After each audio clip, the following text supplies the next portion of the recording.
If Iran has been 100% defeated, why are shipping companies refusing to enter the Strait of Hormuz? Why are containers piling up inside the Gulf?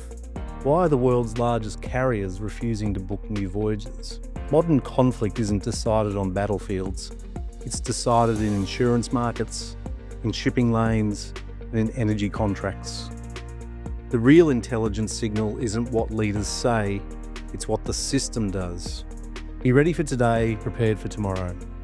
Vaxa Bureau exists for leaders who understand that intelligence isn't a luxury. It's the difference between reacting and deciding. Today, we're looking at one of the most consequential intelligence problems facing senior leaders right now, the Strait of Hormuz. Not just as a military flashpoint, as a live case study in what happens when the narrative and the operational reality stop matching. Around 11% of global maritime trade flows through that narrow corridor. Right now, shipping insurers have withdrawn. Carriers have paused bookings. Roughly 170 container ships are trapped inside the Gulf. And yet we're also being told that Iran has been 100% defeated. Those two things cannot simultaneously be true. Unpacking that contradiction is exactly the kind of work that separates intelligence from information. To help us do that today, we're joined by Colonel Paddy Hallinan. Paddy served as head of plans for the Australian Defence Force in Iraq, writing operational plans for US and Australian generals in one of the most complex theatres in modern conflict. After leaving Defence, he took those planning skills directly into the commercial world, with roles including strategy and planning in Iraq for Compass and Global, and then in the aviation, logistics and freight world, running strategy and operations at Toll Group, then managing national government operations at ELB before bringing that experience to Vaxa Group.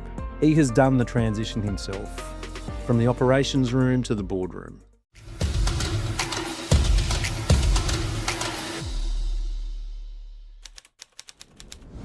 Paddy, welcome to Intelligence Optimised. Oh, thank you, Todd. Paddy, before we get into the Strait itself, I want to start where this conflict actually started. Israel and the United States both had reasons to strike Iran, but those reasons weren't necessarily the same. Were their ambitions genuinely aligned or pulling in different directions? Oh, I think that's $1 million question. And I think what we're seeing today is that starting to materialize in terms of what are the outcomes or objectives that both the US and the Israelis are seeking now at this particular juncture in the conflict, where I think it's becoming glaringly apparent that there was a divergence of interest there in reality, that the two protagonists in this case decided to join forces against the Iranians for what in the main to perhaps the uneducated or the ill-informed look effectively aligned, but in reality probably weren't. And I think that's what we're starting to see to materialise now. But there's a lot of history here, as we all know, but the recent history, not the least of which has escalated since the October 7 attacks, has essentially, for mine, accelerated a whole bunch of issues, not only for the Israelis, but also for the US in dealing with the Iran question, who, of course, behind the scenes, is the sponsor of these organisations who are responsible for, well, in the case of the October 7 piece, the Hamas attacks into Israel, but of course you take the other proxies of Hezbollah, the Houthis in Yemen and so forth. And it became a time of enough is enough. But of course, one would argue that, on one side of the fence, the Israelis are arguing from a position of a long-term strategy of peaceful existence for its own state and the right to exist, full stop. Whereas the US piece is linked more so to the threat that it perceived or articulated to the world that Iran presented because of its behaviours, if it had nuclear capabilities, and how it's responded to all the actions in the UN-sponsored activities and so forth to regulate and or reduce that to effectively zero a nuclear military capability, because frankly they believe the Iranians couldn't be trusted. Then there's the commercial aspects of that, of course, which is playing itself out very much the case now with the oil and energy crisis that has developed as a result of this.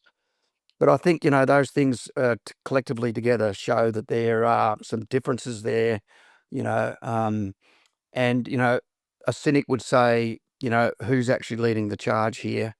Some would argue, and I think with a case to argue, that the Israelis have led the charge here, and the US have conveniently followed on. And others would say, well, maybe not the case. But I think what we're seeing today and in the last 24, 48 hours is the materialisation, I think, of the differences in the objectives between the two countries. It's very insightful. Paddy, how's it escalated from that original decision to invade Iran, and what does that trajectory tell us about where this ends? Well, I think, one of the fundamental issues for me right at the outset was when the president announced that the reason he was doing what he was doing with the Israelis was for regime change. And as soon as he said that, as a clumsily stated strategic objective, I guess, that brought a whole bunch of different connotations to the table as to what would be required to achieve such an outcome. Because at the same time and in the same breath, he was saying so against a backdrop of promises that he'd made to the American people that he would withdraw them out of these sort of long-standing, unwinnable wars away from America, not in their direct interests, and so forth. But that's exactly what this thing was effectively saying that he was doing. But also at the same time, of course, he promised as part of that he would not have US ground troops involved in all these conflicts, which is what had been the case in the previous sort of couple of decades. Well, that's exactly what that type of objective, such as it is, would call for. I think below the line, what was not articulated well was, at least my perception, that it was actually the driving requirement was to deny and degrade to such a point of extinction on the basis of inability to trust the Iranians to have a nuclear military capability. Now, the exercise last year, despite the president's sort of vocalization that they completely destroyed it, the bombing raids have been successful, etc. My sense is that there wasn't complete comfort across both the US and the Israeli leadership that in fact had been achieved, and that the nuclear capability still existed in some form, or at least the capacity to regenerate that capability or get that program back up and running. So that, I think, was really the issue. Although I'd suggest to on the Israeli side of the house, regime change is has a different value to them, because that in itself is the core of what the Israelis are up against, is an ideological driven organisation and a regime that is hell-bent on the destruction of the Israeli state and all Israelis, full stop. So again, slightly different but the same, but they lead you down a different path. And I think Netanyahu has demonstrated on more than one occasion through his career, but certainly since October 7, that he is now unwilling to stop until he has achieved effectively total comfort that the threat to the Israeli state that emanates out of Tehran has been completely and utterly eliminated. So I guess that leaves the question, how long does this run, and what does an end game look like when neither side can fully declare victory? Yeah, well, that's true. And I think what started as an exercise where both the Israelis and the US thought this may have been a far swifter exercise than it has become. I think they underestimated the resilience of the IRGC and its resolve to do something. I think in day 2 or 3, when the claim was that they wiped out the supreme leader and the leadership writ large. Well, that may well have been the case, but as we have seen, that the ability to reconstitute some sort of leadership and how assertive and how quickly the IRGC can regain control and of all the levers, and the fact that there are still a number of levers still in the country, despite all the claims of, stuff being, to quote, obliterated. And I'm still trying to wrap my head around 100% military capability being destroyed, but still having the capacity to employ military capability against things. I'm struggling to understand that at the moment, but maybe maybe we're just separated by a common language with the president on that question. But I don't know. But this has now become protracted, and I think what surprised everybody, including the Gulf states, was how quickly things escalated horizontally, and how quickly the IRGC and the remainder of the leadership that's there in country decided that the best course of action in response to the attacks by the Americans and the Israelis was to escalate horizontally and was to drag everybody else into the mix. I don't think it should be a surprise to anybody who has been watching this, who studies this neck in the woods, the region and so forth, that the trump card, excuse the pun, for the Iranians has always been the oil question. There's always been the capacity to control the straits and so forth. So I think anyone who's acting surprised that we're where we are at the moment is probably either a little naive, or just didn't really understand, because the reality, I think, is there is nothing else for the Iranians to call upon in order to put pressure in response to this overwhelming military offensive against them, is to pull strings which effectively require some military employment of some military capability across the region to others who will be mixed in their ability and desire to be able to respond. But at the same time, you're widening the conflict in terms of its profile, visibility, beyond just, in case of the Iranians versus the Israelis and the Americans. It's now a global issue. It's a regional issue. It's a global issue, because you drag something in that actually everybody has an economic interest in, which of course is the energy piece. And what it's done in the process is it's caused consternations in a number of countries politically as to their respective readiness for this type of contingency, and their readiness in terms of their ability to be shielded from these sort of energy shocks of this nature and so forth that we're experiencing at the moment. And they're significant. You touched on a very good point, Paddy. The Gulf states, Saudi Arabia, UAE, Qatar, they've now been dragged into this, whether they wanted to or not. In your experience, what's actually happening beneath the public positioning there, and what do you think the Gulf states are doing that we're not seeing?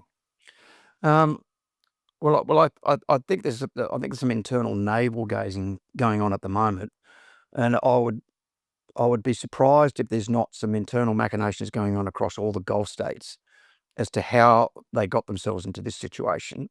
So, firstly, how and why they believe the Iranians have targeted them now to drag them into this. But more importantly, I guess, what's the expectation, both domestically of them in response to this? But what do they expect that the Iranians will, or what do they think the Iranians will expect of them by engaging them into this conflict the way that the Iranians are doing so? All right. So I don't know, but I think my suspicion is that they've been caught off guard in the main, and I think, to be frank, everybody has. Well, certainly, the behaviours and the response of some countries, not just in the region, but globally, would suggest that this has been a surprise in terms of response, but mind you, no more of a surprise to the offensive commencing when it did. It jokingly you would say, Mr. President, is there anything you'd like to tell us? Oh, no, nothing is. If there's anything important, I'll let you know, kind of thing. So this, and then to find out, that they've decided to go ahead unilaterally themselves and the Israelis.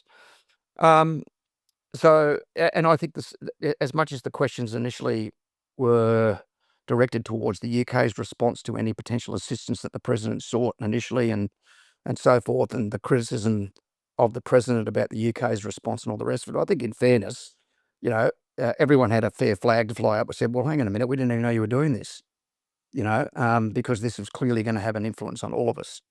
But having said that, my sense is that the Emiratis are still in a state of shock at the moment. They still can't quite come to grips with the fact that this is going on. But what it has shown, it would appear, is that there are some deficiencies in their respective security capabilities and the apparatus in order to defend themselves against such a threat. But of course, of course, through the whole process, what we're all seeing is, despite all the talk and the sales pictures about these incredibly technical and major advances in capabilities and all the rest around the world, it's effectively by comparison the cheap Charlie drones, people in runabouts, and those sorts of things, which are achieving in this case strategic effects for the Iranians against the most sophisticated, well-equipped, military capabilities, that are on offer at the moment.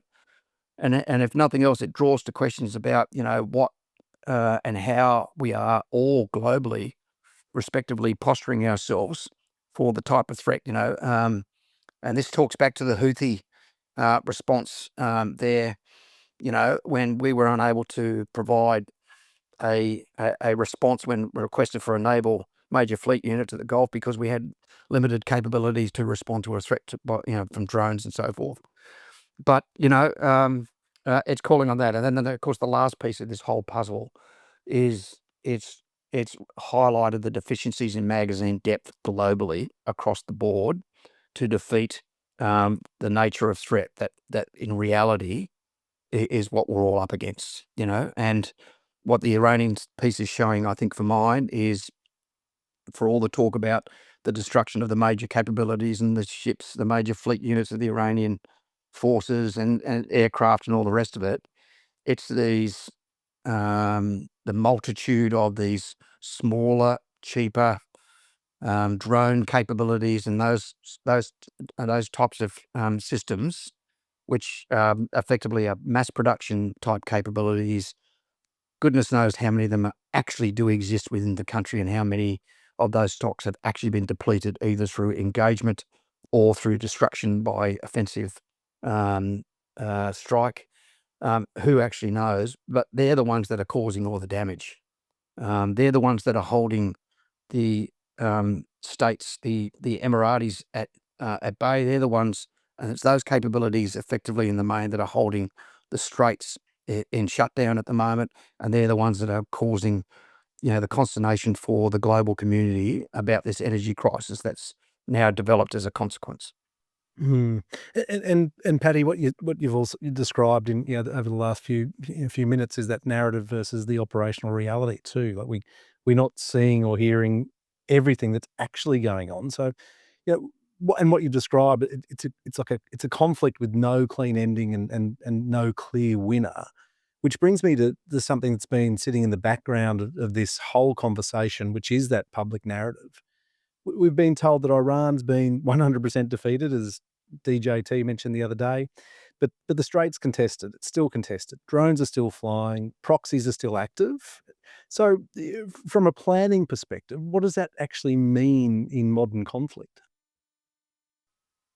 Well, I think the reality for all of us is you're in essence you're talking about the president who talks effectively a conventional warfare scenario against a country that's actually fighting a counter-revolutionary type sort of warfare. They're coming at it from my perspective. They're coming at it from two different approaches, and never the twain shall meet. And this was the scenario in Iraq. This was the scenario in Afghanistan, to name some recent conflicts of that nature. But the truth is, I think the Americans or the president has rapidly come into a realization that bombing the heck out of all the major capabilities that the Iranians had on offer in terms of major weapons platforms, installations, command and control facilities, leaderships, and so forth, is one thing. But what's going to keep the fight going is the proxies, these other capabilities, the ability to operate dispersed forces where they can start and they can operate throughout the country, but more importantly, they can operate regionally and globally. So this talk about sleeper cells and stuff, absolutely that should be a concern to everybody. Iran has demonstrated for any number of years now that its modus operandi is to be able to operate anywhere across the globe where it wants to apply pressure. It wants to have an impact. It wants to undertake these terrorist type operations. So on that basis alone, in essence, the capability exists for Iran globally to call upon to provide pressure, not only regionally, but beyond the region. And I think that the worrying thing is, that being the case, when you're talking about those types of operations, that it probably has the capacity to do this for some time. I think everyone is speculating about the depth of capability and so forth. But what I think people are missing is the signals that are becoming much more apparent and clear now is about the resolve of the Iranian leadership and the IRGC not to give it up. And they've got the wherewithal, the capabilities where they can apply pressure. I mean, at the moment, if you think about it, given what we are led to believe and understand from the Americans, the Israelis, about what has or has not actually been achieved in terms of battle damage assessments from the offensive strikes. But the Iranians are still capable of holding the international community at ransom at the moment because they're blocking the straits, and it's not an easy question about how you're going to do it. So the simple question about providing escorts, and Trump puts an armada together of like-minded nations and so forth to do it. It is not as easy as a question about if you just provide escorts and so forth. It is a complex undertaking to effectively to guarantee supply, which is what we're talking about, and that involves also guarantee supply with sufficient assurance for the commercial entities that are involved, the insurances, so the Lloyds of London and so forth, to create the conditions where you can actually provide sufficient confidence and assurance that supply can go through there, because the threat to it has been either been diminished to nothing at all, or it's sufficiently controlled as to not prevent a threat. Now, how you do that, I mean, there'll be military planners at the moment scratching their heads about how they do that. And if anybody's not thinking about what that might mean in terms of a blockade question around Taiwan, they're not really thinking about how you do your homework and stuff. Because as much as this is about the Straits of Hormuz, this presents some similarities in questions about something that's been on people's minds for a while, about how and what happens in the question of any potential reunification of the Taiwan thing back to the mainland. That obviously back in the Indo-Pacific is more relative to us. Well, and correct, yeah, of course, and of course, this has meaning for all of us now, because we've all been caught arguably with our pants down in the global community. We've been through energy shocks before, and they hurt, and we all respectively undertook not to allow our respective nations to be in that position again. And here we find ourselves exactly in that situation. I mean, it was only 2 years ago the Australian government promised to have certain holdings of fuel in the country, and we've and through the announcements by the minister and so forth in the last week, have in essence told us that, well, actually, all we've been holding is a third of those anyway. So we can go around the boy about the energy security question in this country governments of all persuasions in this country have ignored the problem. We're down to 2 refineries. Our dependency for export, refined fuel coming through Singapore, but coming out of South Korea, Singapore, and India even, and et cetera, and even China. But the truth is our dependency is such that we're nowhere near in a position to shield ourselves from shocks of this nature. And the Iranians know that. And we're just one of many countries around the globe who are now feeling this pressure directly without arguably being directly involved. Yeah. And I guess that sort of highlights the fact that the Iranians don't need a conventional military victory to, with their capabilities, their retained capabilities that they've got that you've just described as well. There's economic warfare going on now, and they know it, and they're probably holding the cards. Well, that's the truth of it. The Americans and the Israelis, for me, undertook a military campaign, but didn't realise they were up against a strategic economic response. Yeah, well, and you look at what's happening now with Because that's in essence what the Iranians have done. They said, all right, we'll counter your military operational response with a strategic economic response. Bang. Yeah, yeah. So Paddy, I mean, speaking of economics and finance, so here's a question I want to put to leaders who might be listening. If I'm a CFO or a logistics director right now, and I've read that, Iran has been defeated because 100% been defeated, the bombs are being dropped. What assumptions am I making that are wrong? And I think we've just touched on a couple. Well, I think in the first instance, one of the questions which has been hard to drag out in the public discourse at the moment is it's stop talking about prices and fuel, for example, talk about supply. And the question that should be asked, in business, big business industry and so forth, is what does this mean for supply? Or what does that mean to us in terms of our business requirements and our business needs and all the rest of it? So when we're getting told it's all defeated, does that mean supply is now guaranteed? Because at the end of the day, what we're seeing is exactly the opposite. We're seeing an argument that militarily, in the main, the country of Iran has been defeated.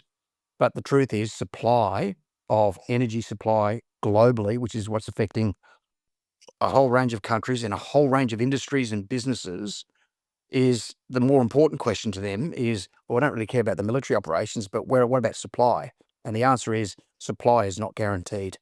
So what are the alternatives? What are the contingencies that the businesses have developed in order to gear themselves for a shock of this nature? And at the end of the day, price is one thing. Bottom line, of course, is important. But at the end of the day, it all counts for naught if you can't guarantee supply in this instance. And so for me, in terms of prioritisation, contingency plans in businesses, particularly those of scale, particularly those supporting large global markets, or at least national level, government level contracts and so forth, it's all about how the guarantee of supply piece is being achieved. And the contingencies should be all around the what ifs if there are impacts on the guarantee of supply and how they're going to be treated, the varying degrees of impact and so forth. The secondary and associated part of that is what is the pricing impact, of course, what that means. But at the end of the day, it's almost like the situation now here in Australia. For all the rhetoric about the minister at the moment, drumming up that it's the coalition and the independents and so forth who are drumming up all this hysteria. The reality is that the reason there's a concern is because there is a supply issue, and so people are getting concerned because there's a supply issue. And the truth is, anybody could. People are prepared, I think, to go to the pump now, and they'll pay whatever, notwithstanding the whole question about the current cost of living crises and all the rest of it going on in the country. If you tell someone to go up and it's going to cost them $3 a litre, they'll go and pay $3 a litre. But the reality for the regional areas at the moment is that they can't even do that because there is no supply.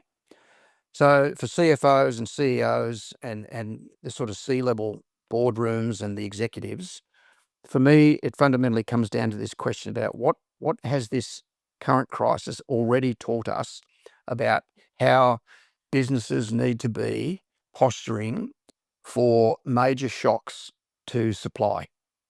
And those who are specifically into the business of transportation or fuels and energy resources themselves specifically, this has got to be part of their questions about how well postured they are in terms of their planning to meet these types of contingencies. Yeah, and it's part of the system, right? That we're describing now too. So you've painted a wonderful picture of the military picture, which is it's fascinating and great insights. And that system is where again, I guess the CFOs and logistics planners they start digging into that because I guess planners don't just watch battlefields; they have to watch markets. So I guess when you're assessing the Strait of Hormuz, um, you wouldn't just be tracking naval movements. You'd be watching a whole system, right? So shipping, insurances, energy prices, freight routing, port congestion. So what are the intelligence signals right now that people should be looking for, and what would they tell us about the next 30 to 90 days, more importantly?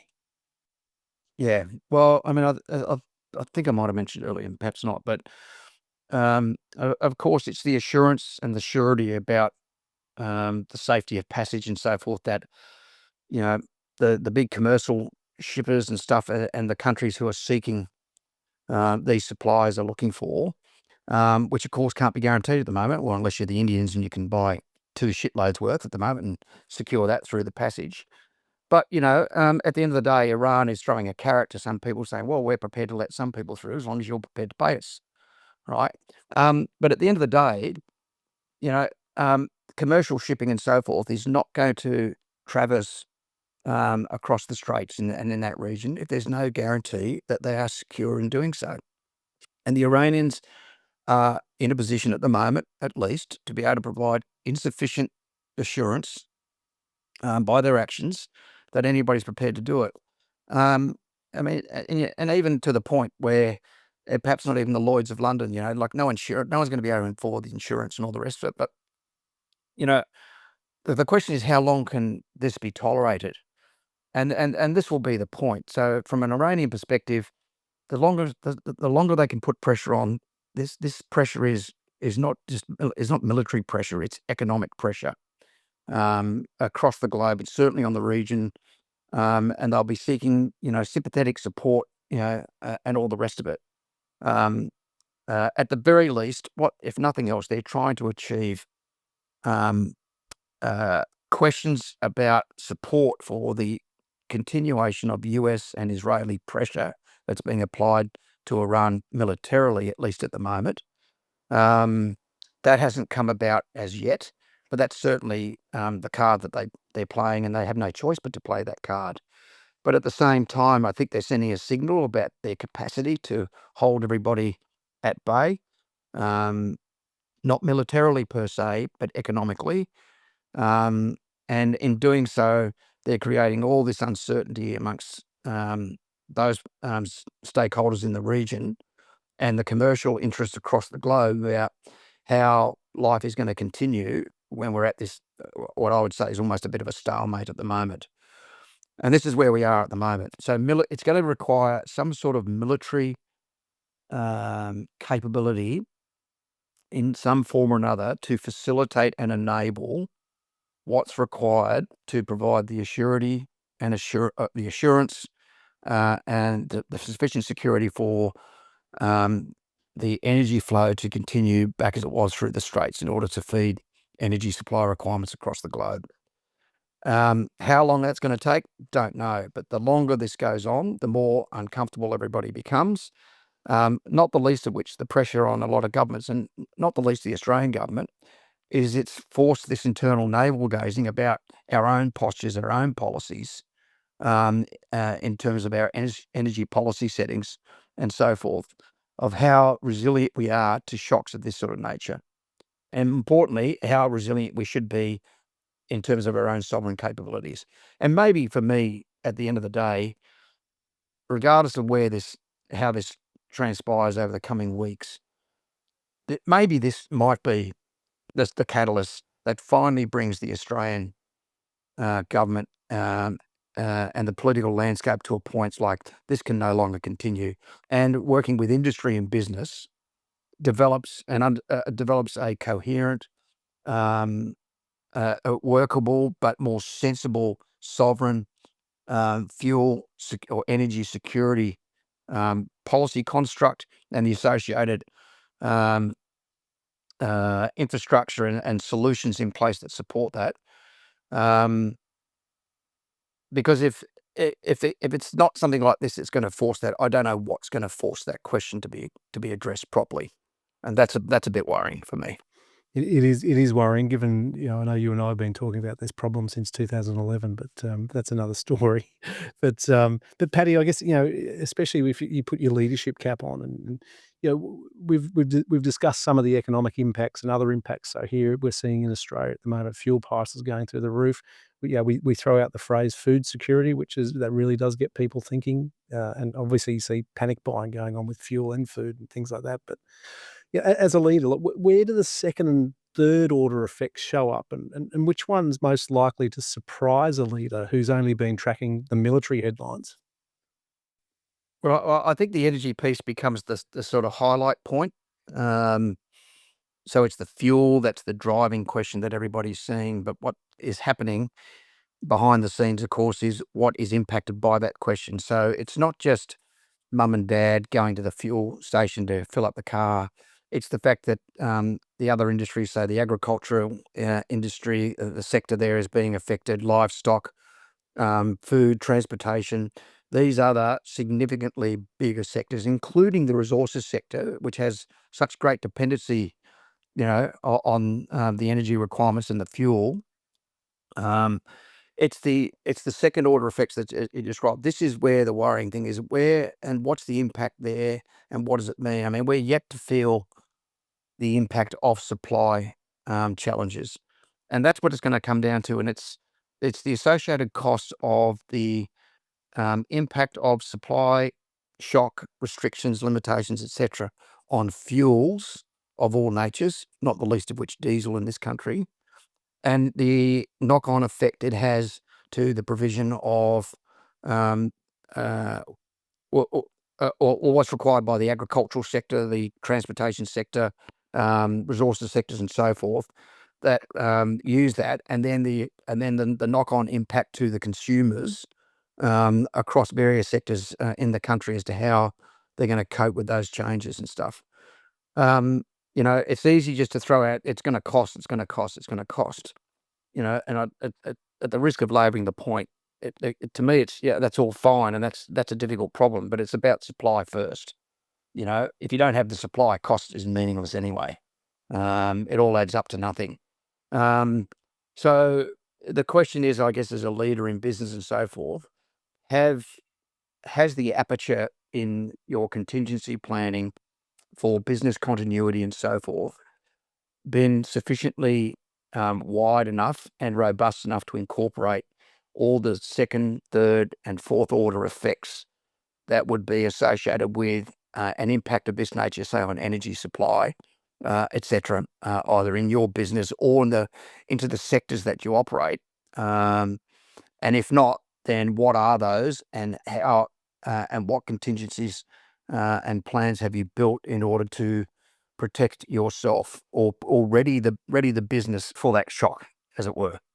So Paddy, we've established that the operational reality doesn't really match the narrative at the moment. We've mapped the intelligence signals. Now I want to bring this into the boardroom a bit more, because most executives listening, they don't have a planning cell. They have a risk register and a Bloomberg terminal, and those two things are not the same. So, many organisations, even large ones, they still treat geopolitical conflict as something that governments manage. But as we've just spoken about, supply chains are commercial, energy contracts are commercial, insurance is commercial. Now, you've sat in both rooms in a military planning perspective and also as a C-suite leader in industry. The defence planning cell and the commercial boardrooms, they're not the same, but What's the question that a CEO should be asking their team tomorrow morning that they're almost certainly aren't asking today?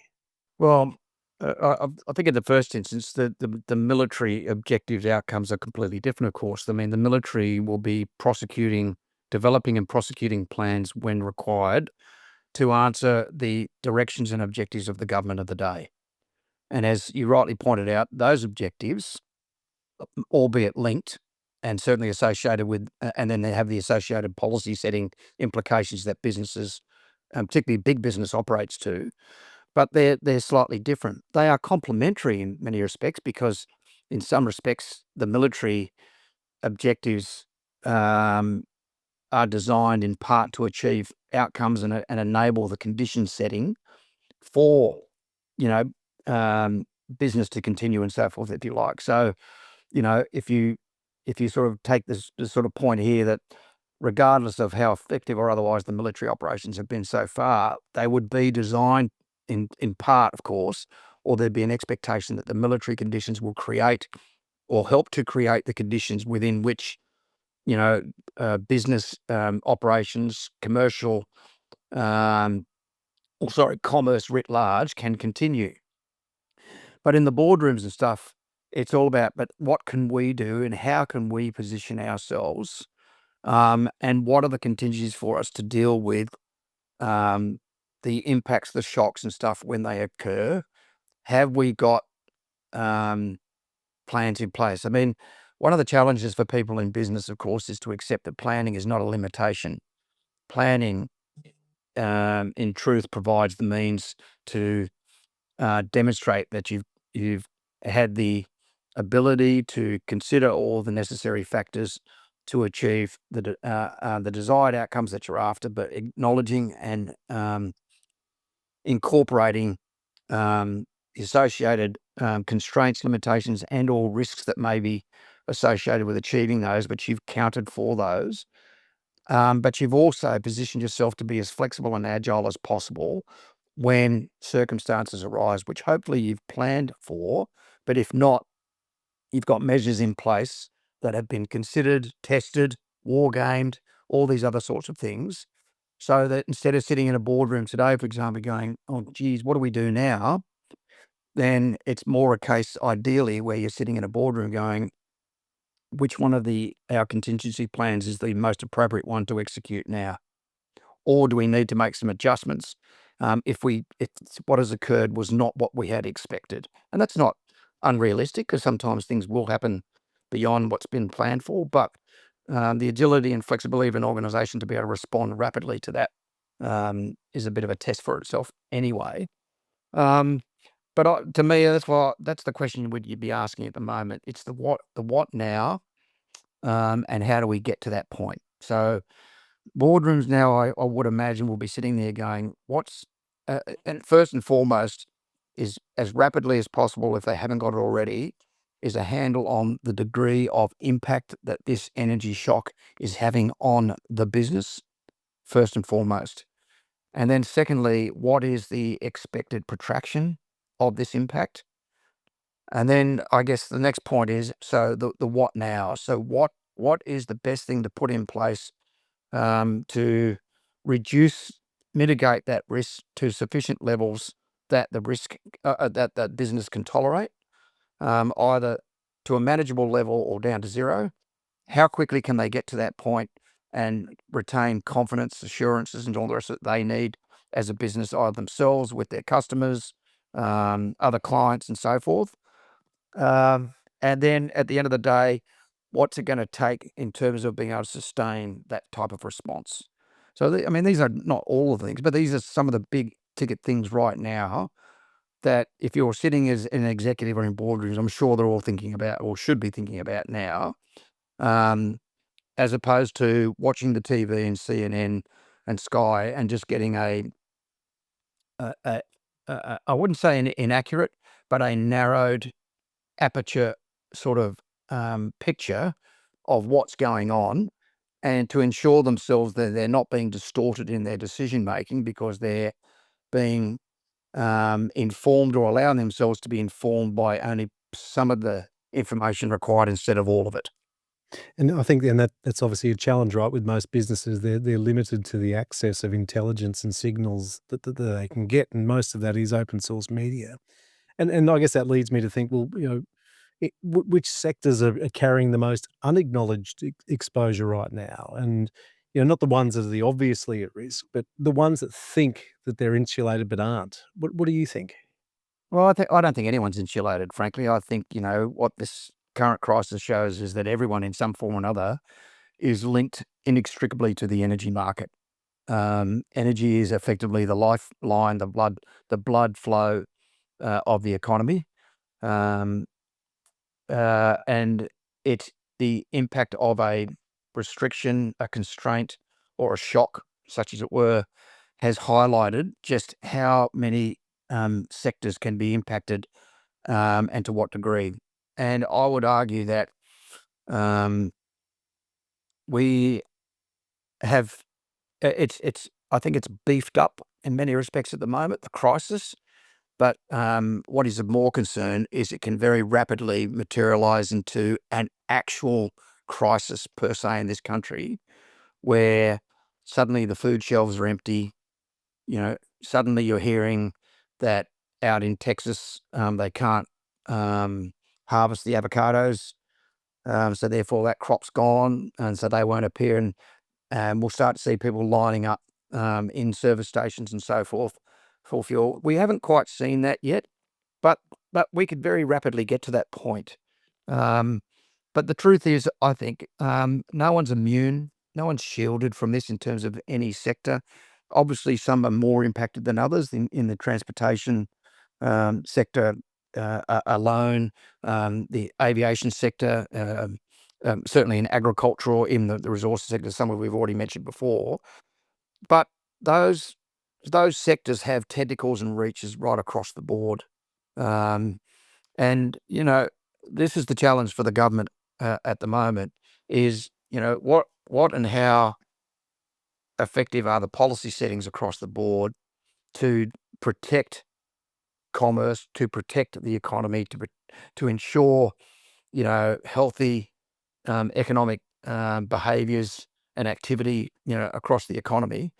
Um, and this is what's under challenge at the moment. And, I don't think, regardless of your political persuasion, anybody should be satisfied sitting at home saying we've got the appropriate energy policy settings in this country, because what we're seeing at the moment, I think, is sufficient evidence to say, at the very least, these settings are not right. Our sovereign capability, where we've allowed ourselves to become, has effectively impacted us substantially already, and for a conflict that is on the other side of the globe, is 2 weeks into it, and yet this argument, this concern, this so-called panic buying has been going on for over a week.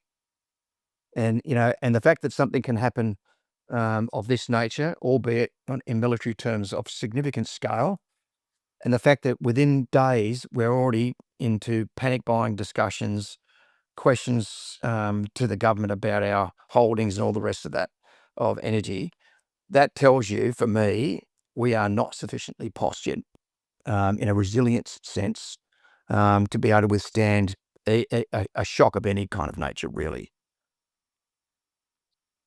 And I think what you're describing there, mate, not just from the government point of view, but from the commercial world too. It's you're describing it's a failure of translation rather than a failure of information, because the data's always existed, and the data exists. You talk about the fuel security challenge. You and I were talking about 2011.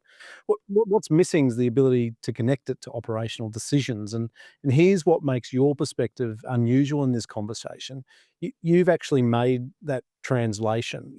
Not as a consultant advising, from the outside, but you've gone from the ADF into senior roles, in Iraq for Compass and Global, and then helicopters and logistics at Toll. You've sat with the very people that this episode's for, and you've watched them try to process, geopolitical risk with tools that weren't designed for it. So, talk me through what that transition looks like, and from writing plans for generals to running helicopter companies and logistics companies and freight strategy and whatnot at Toll. You know, what did you find when you got into the commercial world that you didn't expect? I think the biggest wake-up call I found, I grew up, as it were, over 30-odd years in the military at the time when I first transitioned.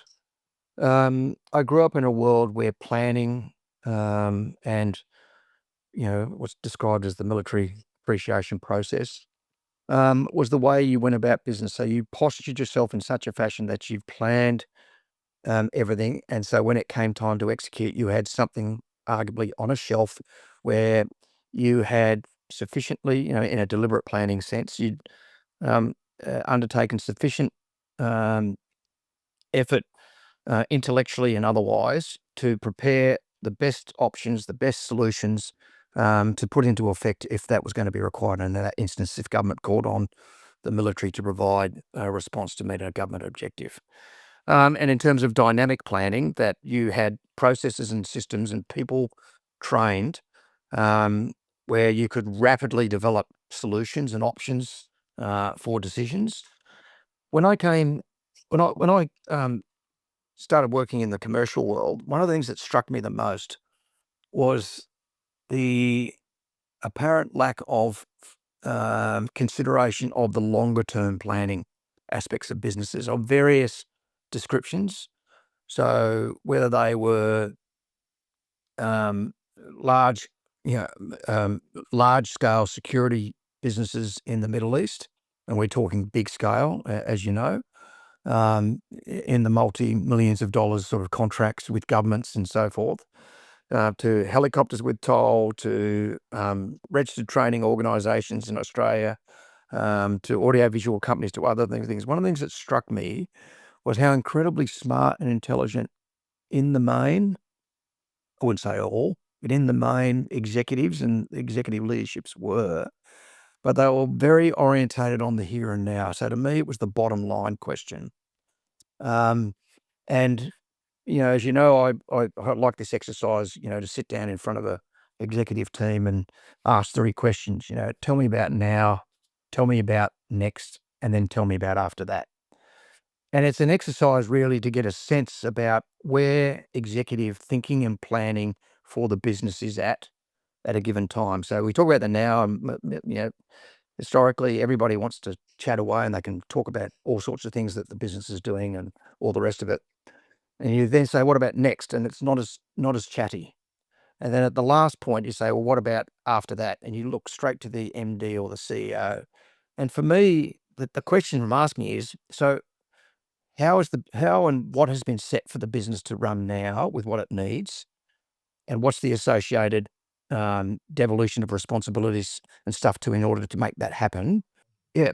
So my experience in many respects when I um, got into the commercial sector, I guess, was um, how much of an absence of forecasted planning and visualization of going forward, next steps beyond that I encountered across a range of businesses and all sectors, which really surprised me. I mean, I grew up in a world where planning was kind of central to everything, and planning is not considered to be an inhibitor or a limitation. It in fact positions you and postures you better to ensure that you've captured all factors and stuff that need to be considered. You have a better understanding of the degrees of constraints and limitations that you have within which to do something. You've got clarity around what it is you're planning for, any associated things that need to be achieved in achieving the outcomes that you've been directed, but also to give you the flexibility and stuff that's needed to be able to manage any associated contingencies or stuff that have been assessed in that work. Whereas in industry, and in business, I found people were very aware, very focused on the here and now. So arguably the bottom line, and that's what people are being held to account for, as opposed to as much about the next steps and where in the future. And even to the point that the other thing that struck me by association was in military terms, central to a lot of the planning is your understanding of the adversity and everything that you could possibly understand about that in order to determine what it is you're trying to combat, to defeat, what you're up against, and so forth. Whereas in industry, I've had very mixed experiences with businesses and executives who've been able to articulate very much understanding about their competition, which effectively is the equivalent to me. I've done this exercise in the past where you go into a sort of a group of executives and you sit down with them and you ask them 3 questions. Tell me about now, tell me about next, tell me about after that. And it's really a simple exercise in trying to get an understanding of how attuned collectively and individually the executives are to the here and now, the current operations of the business, production, supply, outcomes that are being achieved, management of the contracts, management of competition, etc., client management, all the rest of these sorts of things. And everyone's quite chatty. Everyone seems to know all about that. Then you sort of move on to the next question about what's next. And it's not quite as chatty. Not as many people either are prepared to or seem au fait with what's happening next, in a business sense. And then the last question you say, well, what about after that? Which is the longer term question, and I look to sort of, you look to the executive leadership, the GM or the CEO, the MD or whatever.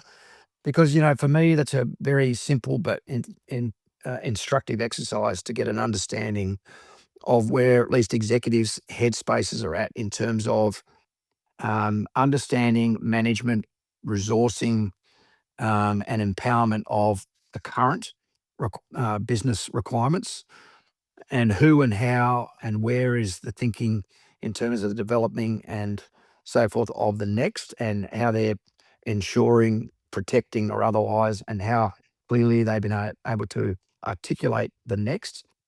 And then the last point, of course, is where is the leadership, proper positioning the business for the after that. So, there's no right or wrong answer to that, what I've described. But I find it's incredibly instructive in getting an understanding of how orientated the leadership, including the leader, is on the here and now, as opposed to a leader who has set conditions for success, current operations, and empowered executives accordingly. How much collectively the leader and or collectively with the executive have an understanding of the market conditions, anything that can change that in order to help the business traverse on its growth or expansion paths, whatever they may be on. And then what the executive leadership is doing to position for the longer term goals. Now, that still strikes me as one of the things that intrigues me the most in business is how incredibly intelligent individuals and a collection of individuals can be, and yet have some hesitancy or balk a little at the idea that planning, because there's a perception that planning is an inhibitive, or an inhibitor, I should say, or it limits your flexibility, when in fact it's exactly the opposite. It should, if done appropriately, if practiced, and all the necessary tools that can be utilised effectively are used to help in planning, decision making, and so forth. It's all about posturing the business to operate in the current, effectively in commercial terms, in the current market conditions and all the associated pressures and stuff that are associated with that, whether that be potential supply chain challenges, price challenges, client expectations, competition, and the like. But positioning and posturing the business to be able to cope and operate successfully in that environment while still achieving, a profitable state, which of course is what they're after. But that's businesses that are driven by bottom line, profitability, and then those are people who are driven by the profitability question. So there's that tendency to think like that is, it's kind of understandable. But my experience is when you talk planning and you start to talk strategy and big businesses, and you link them to things like, if you're operating in the resources sector and you have contracts at scale, like the tolls and stuff of the world, and when you say to the executives, well, when government policies are being made and or elections are coming up and oppositions are stating different policy settings, you should be worried about what those policy settings mean and what and how they may impact you and your ability to deliver and continue to operate successfully and in a profitable sense. But I'm not sure that still resonates across the sort of wider commercial sector in some areas, and not because they don't want to, they just can't join the dots, I think.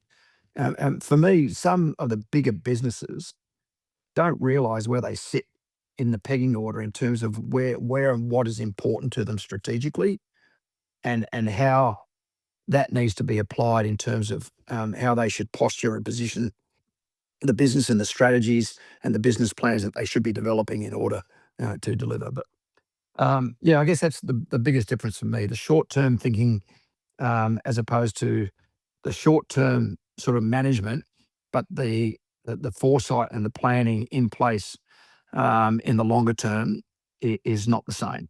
So I guess, Paddy, in your experience and what you've just described, is the failure usually the quality of the intelligence, the quality of the analysis, or the quality of the decision making once the intelligence already exists? Well, I think at the end of the day, it all boils down to, ideally, to informed decision making.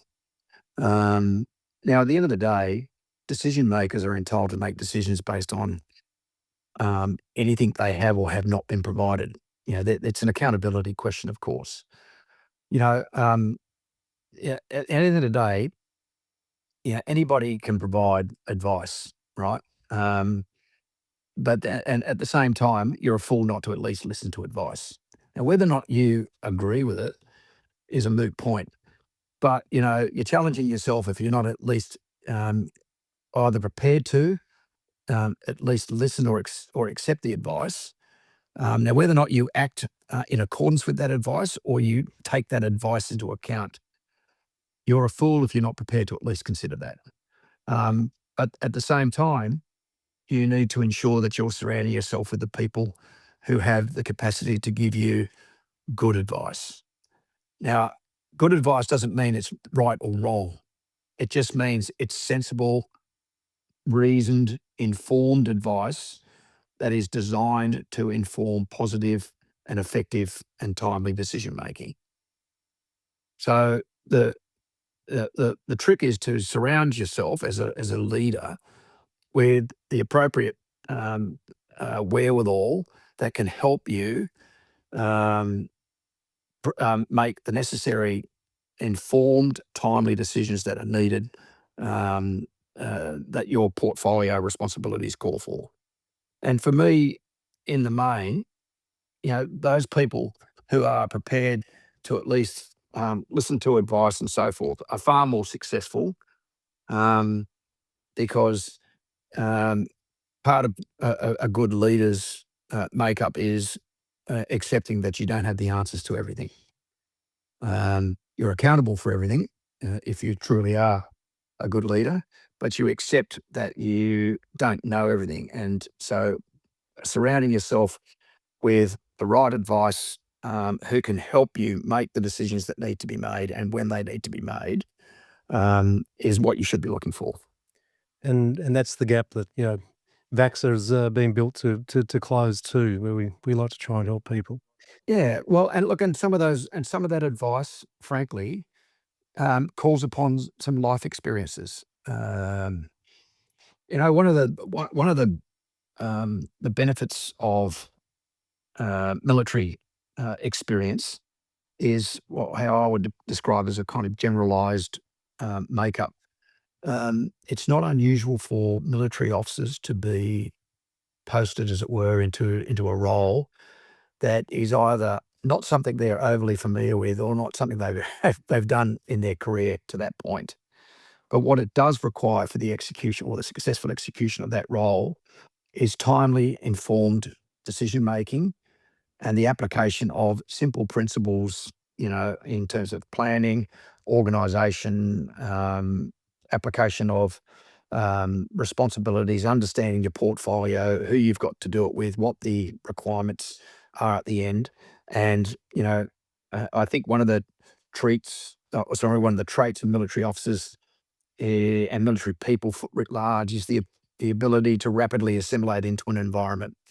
Because by necessity, through a career, military people are often called upon to do that.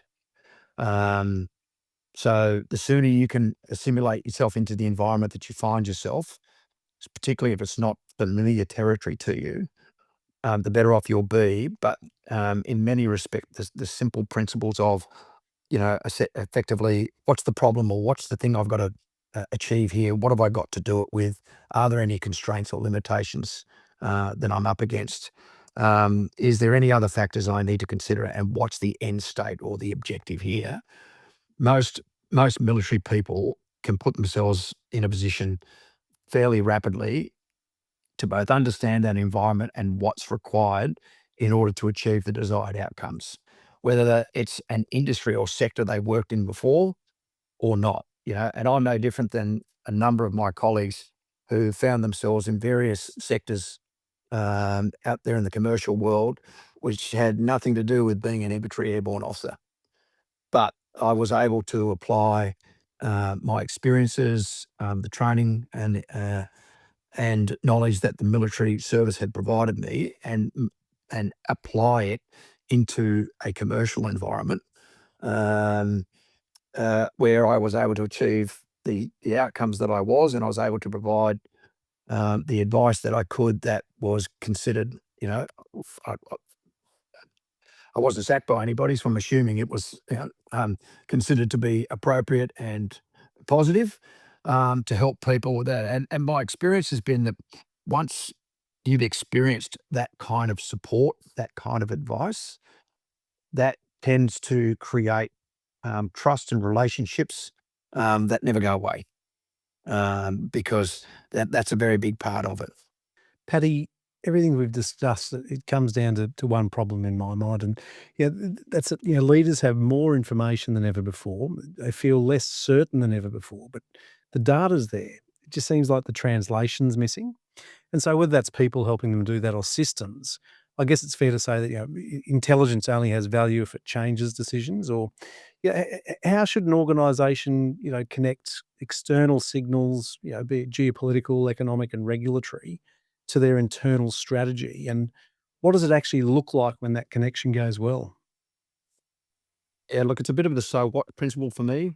I mean, to your point, there is a plethora of data and information available out there, and there's a lot of noise. The trick is understanding and appreciating quickly what's the noise that's important to me. So, um, as a leader in business and with your leadership team, um, tuning yourself and making sure that you're clear on what's important in the noise in terms of the achievement of your business outcomes, your requirements, your operations, your next steps, your business plans, your strategies, is having and maintaining a posture either internally or with support to make sure that you don't become distracted by what's not important to you.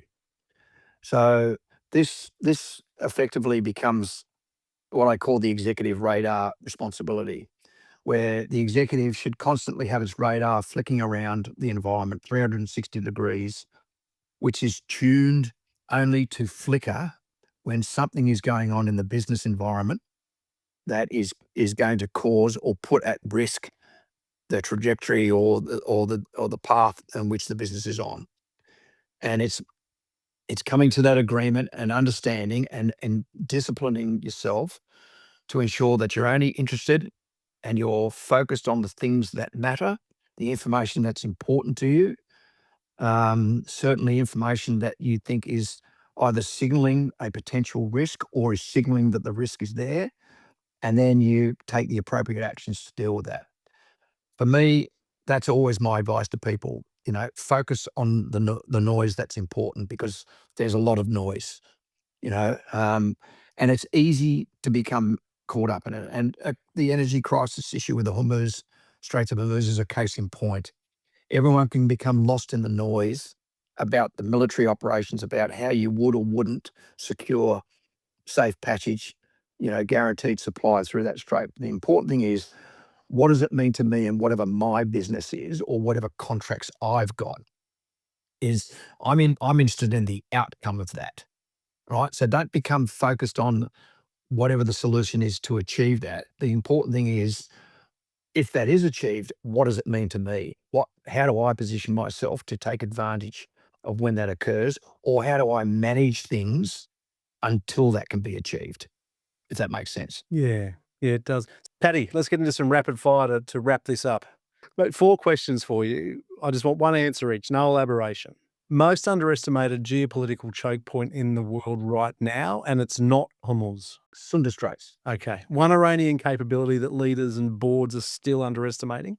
Proxies. Good call, good call. One early warning signal that every risk dashboard should add today? Protraction. The single lesson from Iraq that still applies to every leader sitting in a commercial organisation right now?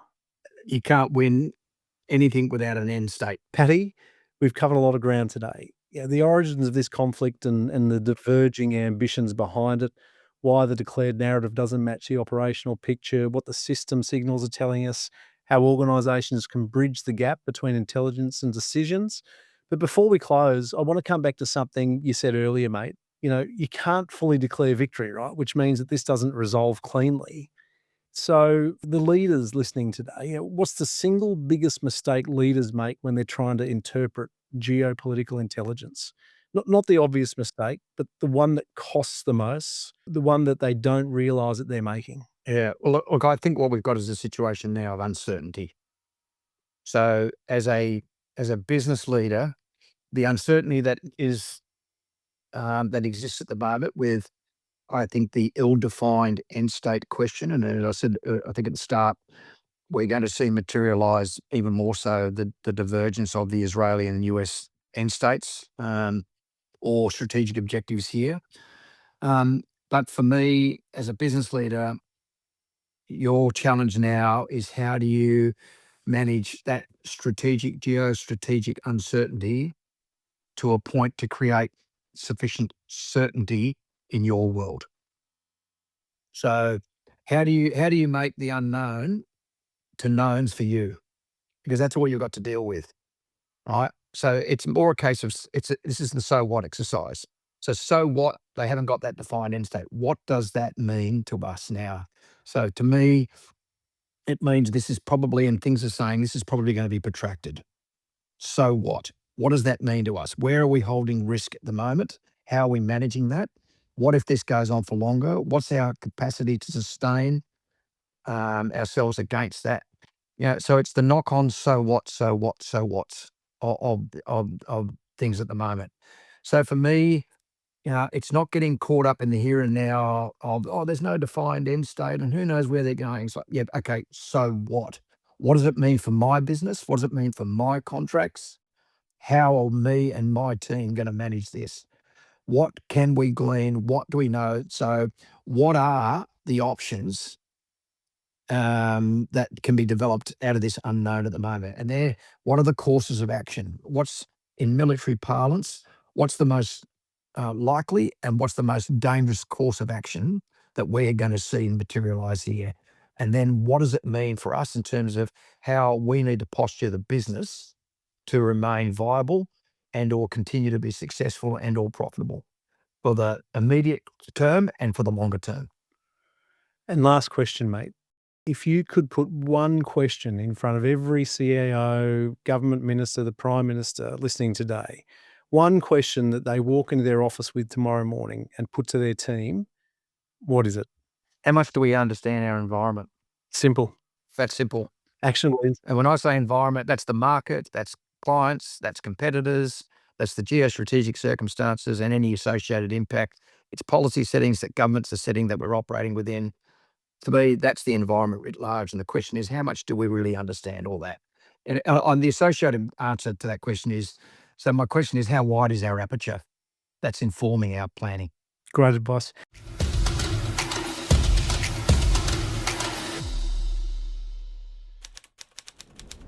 That's the intelligence problem in a sentence. No more data, better translation. What happened, why it matters, and what to do next. That's the brief every leader needs. That's what Vaxa Bureau is built to deliver. If today's conversation opened a question in your organisation that you don't yet have the answer to, the Knowledge Hub is where you start. VaxaBureau.com. You've been listening to Intelligence Optimised. Be ready for today, prepared for tomorrow.